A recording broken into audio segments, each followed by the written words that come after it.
Masuk rumah sakit, Jaja Miharja menangis di jenguk Ruben Onsu, pegang erat tangan, "Ya Allah."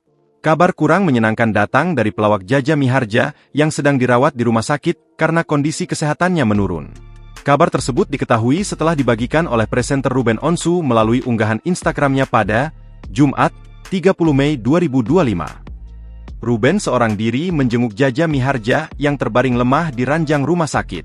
Jaja Miharja tak kuasa membendung tangisnya saat menyambut kedatangan Ruben Onsu. Hari ini nengokin menjenguk ayah Jaja Miharja _off di rumah sakit. Tetap semangat cepat sembuh ayah. Kita semua kangen dengan hiburan ayah Jaja. Bantu doakan ya teman-teman, tulis keterangan unggahan Ruben Onsu di Instagramnya.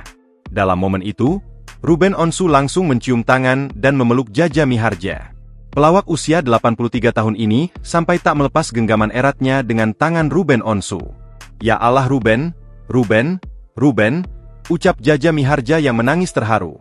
Sebelum dilarikan ke rumah sakit, Ruben mengaku masih menyaksikan Jaja Miharja tampil di televisi. Seperti diketahui, kondisi kesehatan Jaja Miharja sudah tak kuat lagi seperti saat muda dulu. Diakui Jaja Miharja, dirinya kerap merasakan masalah pada kesehatan, terutama pada tulang bagian kaki. Karena sakitnya itu, pemilik jargon, "Apaan tuh?"